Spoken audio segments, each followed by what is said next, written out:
관련된 얘기보다는 현재 인공지능이 지금의 수준에 오기까지 관련된 내용으로 강연을 진행을 해보도록 하겠습니다. 우선은 반도체가 어떤 건지 좀 먼저 설명을 드리려고 해요. 사실 뭐 반도체라고 하면은 많이들 뭐 도체랑 부도체의 중간이라고 많이 말씀을 하시거나 아니면은 그냥 뭐 핸드폰이나 뭐 컴퓨터에 들어가는 칩 아니냐 뭐 그렇게 많이 말씀을 하시는데 뭐 두 가지 다 사실은 맞는 말인데요. 반도체의 사실 사전적인 의미는 이제 전류가 흐르거나 흐르지 않거나 이제 조절할 수 있는 물질이라고 할 수 있습니다. 종류는 뭐 다이오드, 앞서서 많이 말씀해 주셨던 트랜지스터, 집적회로가 될 수 있겠는데요. 하나하나 다 말씀을 드리면요. 다이오드는 한 방향으로만 전류를 흐를 수 있게 하는 거고 다리가 두 개가 있죠. 다이오드는. 그 트랜지스터의 경우에는 다리가 세 개입니다. 그래서 다이오드보다 할 수 있는 역할이 더 많습니다. 스위치 기능을 할 수 있고 이제 신호를 증폭을 할 수가 있는데요. 스위치 기능을 한다는 건 앞서서 말씀드린 것처럼 전류가 흐르거나 흐르지 않거나 조절할 수 있다라는 의미고요. 집적 회로라고 하는 것은 이제 반도체가 어떤 특정한 기능을 수행을 하기 위해서 반도체 소자를 묶어가지고 하나의 칩 위에 다 올려놓은 거거든요. 일반적으로 저희가 말하는 반도체라 함은 이 트랜지스터랑 집적 회로를 의미하는 경우가 많습니다. 근데 왜 반도체가 중요하냐라고 했을 때 앞서서 전승윤 연구사님이 이진법을 사용한다고 말씀드렸잖아요. 전자기기들은 기본적으로 언어가 이진법입니다.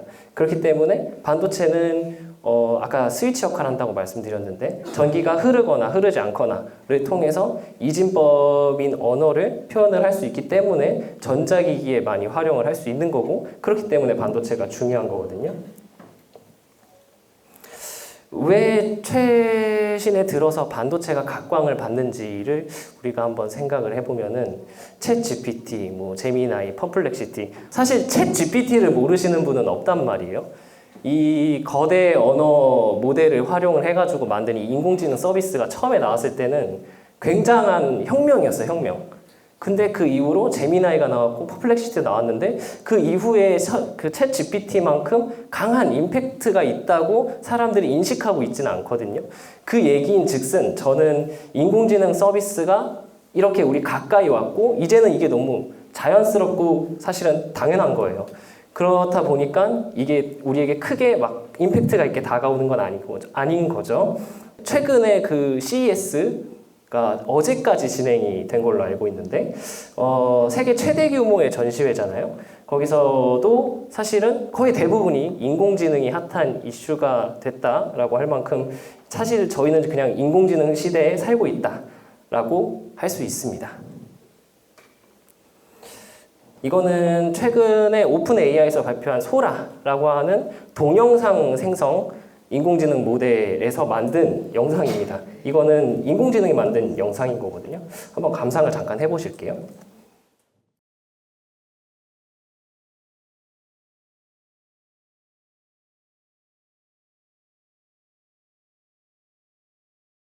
이 인공지능 모델의 단점은 소리가 안 난다는 거거든요. 아직 소리까지는 안 되고 이렇게 영상은 만들 수는 있는데 저는 이 영상을 보면서 깜짝 놀랐던 게 예전에 만들었던 약간 전쟁 영화를 실제로 촬영했다라는 느낌을 좀 많이 받았어요. 그만큼 이 인공지능 모델이 만든 영상이 사실성이 굉장히 높다라고 할 수 있는 거고 또 소라가 만든 영상을 하나 더 보여드릴게요.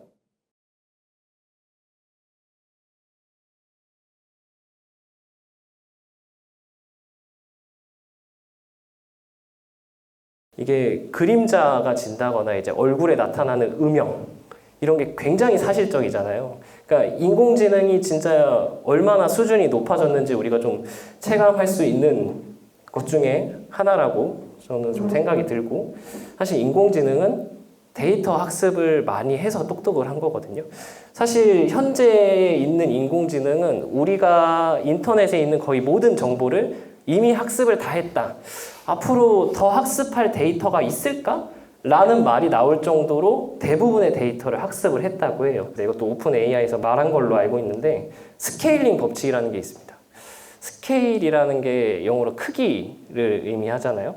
그래서 스케일링 법칙이라고 하는 게 인공지능에 있어서는 학습에 사용하는 데이터량, 그 다음에 매개 변수의 수가 증가할수록 인공지능의 성능이 향상된다라는 법칙이거든요. 한마디로 앞서 말씀드린 것처럼 인공지능이 왜 똑똑해졌냐? 데이터를 많이 학습했기 때문이다.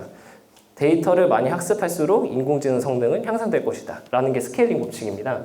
물론 지금은 이 스케일링 법칙이 한계에 온 게 아니냐라는 말이 나오는데, 그것도 앞서서 말씀드린 것처럼 이미 학습할 거를 다 학습했기 때문에 뭐 더 학습할 게 없는 거죠. 그러니까 성능을 향상시키는데 그 한계가 있는 거고.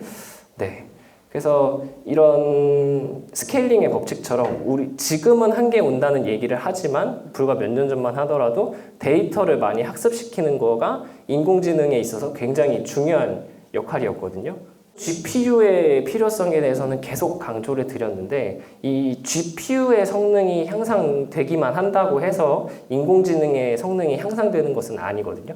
이 왜 그러냐면은 현재 컴퓨터 구조가 폰 노이망 구조라고 하는 구조로 이루어져 있기 때문인데요. 사실 지금 거의 대부분의 컴퓨터는 폰 노이망 구조로 설계가 되어 있다라고 보시면 되고, 그냥 간단하게 말씀드려서 이 메모리에서 데이터를 끌어다 쓰고, 그 다음에 이 시스템 반도체 연산 장치들이 메모리 장치에 있는 메모리를 가져다가 활용을 하고, 그걸 바탕으로 이제 다시 메모리에 저장을 하고, 이런 과정을 반복하는 것이 이제 폰 노이망 구조인데, 인공지능이 학습하고 추론하는 과정에 있어서 GPU가 연산한 데이터를 저장하고 또 필요할 때는 빠르게 데이터를 불러올 수 있는 메모리 반도체가 필요합니다. 그러니까 메모리 반도체에 있는 메모리를 불러올 때 저 통로가 굉장히 좁게 되면은 데이터를 불러오는데 오랜 시간이 걸리게 되는 거죠. 그러니까 인공지능 성능을 올리는 데는 GPU 성능 향상도 필요하지만 메모리 반도체 성능 향상도 필요하다. 네, 그런 결론이 나오게 되는 겁니다. 그래서 기존에는 메모리 반도체로는 보통 D램이라고 하는 것들을 많이 사용을 했는데요. 이 D램이라고 하는 거가 지금 그 당시에는 GPU의 성능을 따라가지를 못하니까 인공지능 데이터 학습이 굉장히 어려운 거예요.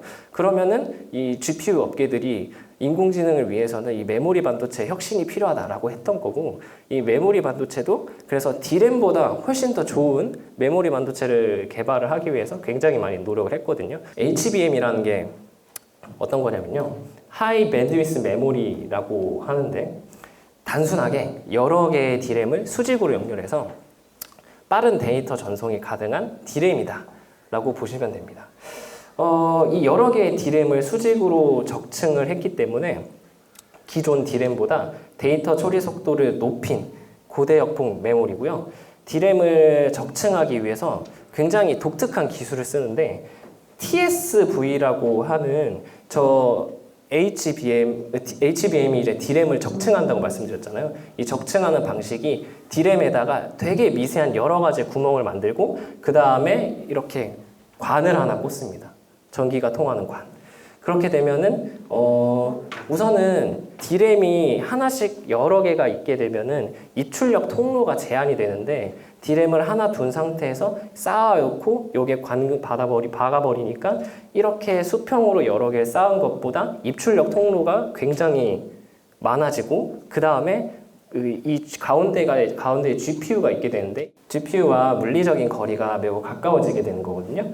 그래서 이 TSV라고 하는 첨단 패키징 방식을 사용한 게 HBM의 굉장히 큰 특징 중에 하나라고 기억을 해주시면 좋을 것 같습니다. 그래서 아까 말씀드렸던 것처럼 입출력 통로의 수를 늘리고 또 GPU와 물리적 거리를 또 줄이게 되면서 빠른 데이터 전송이 가능하니까 아까 GPU가 D램의 성능 향상을 요구한다고 말씀을 드렸는데, 이 HBM이라는 거 하는 것은 이런 GPU의 성능 향상 요구에 딱 들어맞는 그런 메모리 반도체가 될 수 있었던 거죠.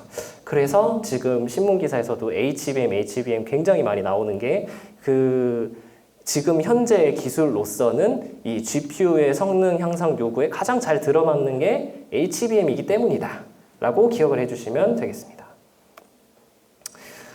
그래서 지금 뭐 이게 특정 회사의 명칭이 들어가기는 했지만 꼭 뭐 엔비디아가 아니더라도 이제 GPU가 이제 정 가운데 배치가 되면은 HBM이라고 하는 메모리 반도체가 이제 주위에 하나하나 쌓여져 있는 구조가 되게끔 되고요.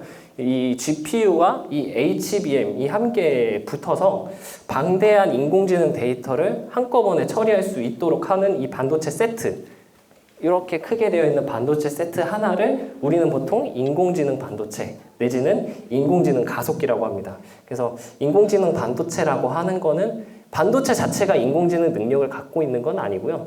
이게 인공지능 데이터 처리에 최적화되어 있는 반도체이기 때문에 인공지능 반도체 내지는 인공지능 가속기라고 표현을 하는 겁니다. 사실 지금 전 세계에서 가장 많이 활용하고 있긴 하지만 엔비디아의 인공지능 가속기는 사실 비싸고 범용에 가깝거든요. 범용에 가깝다는 거는 장점이 될 수도 있고 단점이 될 수도 있는데요.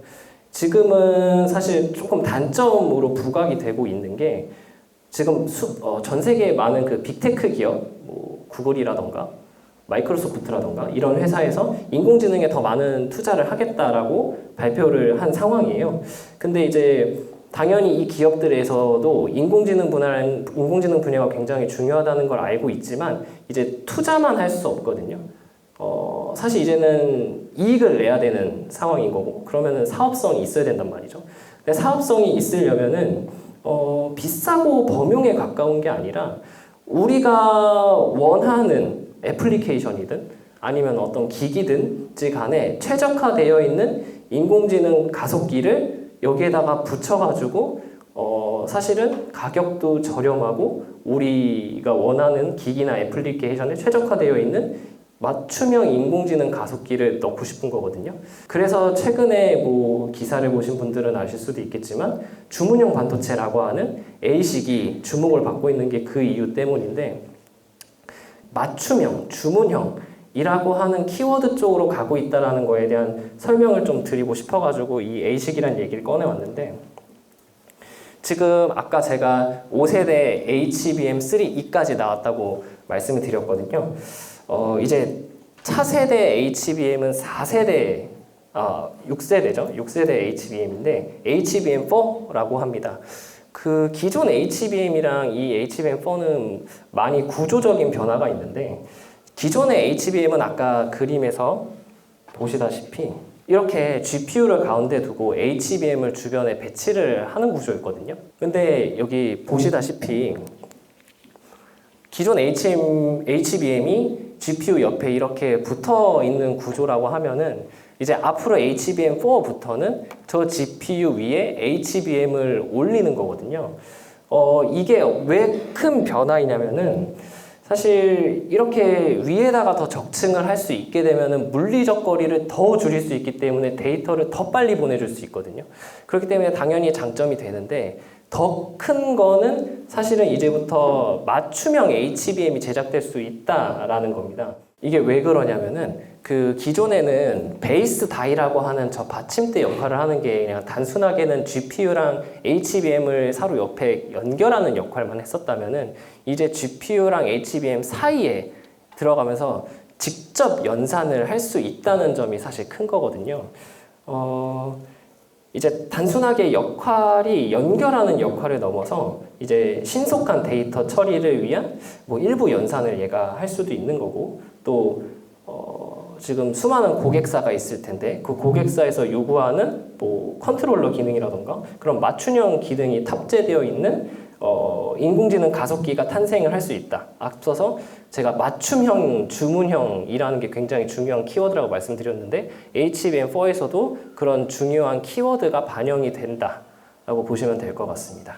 그래서 차세대 HBM부터는 HBM의 구조 자체가 변화가 되고 또 맞춤형 기능이 탑재된 반도체가 만들어질 것이다. 이제 인공지능 발전의 기반이 됐던 이제 메모리 반도체 얘기를 좀 해드렸는데 사실 인공지능이라는 산업이 발전하게 되면서 이제 반도체라고 하는 것의 성능을 또 향상을 요구하게 되었고 또 메모리 반도체의 또 성능이 올라가면서 또 인공지능이 또 빚을 낼 수 있게 된 거거든요. 그래서 서로 지금은 상호 보완적인 관계, 이제 반도체 업계는 인공지능까지 함께 산업 구조에 편입을 시키면서 발전을 시키고 싶을 거고, 인공지능도 인공지능 업계도 마찬가지일 거고요. 자기네들이 직접 설계를 해서 자기네들한테 맞는 반도체를 이제 주문 생산을 하고 싶어 할 테고요. 근데 아직은 그런 일이 일어나지는 않고 있지만 결론적으로는 이제 두 산업이 광경적인 관계가 될 수도 있다. 그 시기가 언제인지 모르겠지만 그런 미래가 나올 수도 있다. 라는 생각을 말씀을 드리면서 저는 오늘 강연을 좀 마무리하고 싶고요.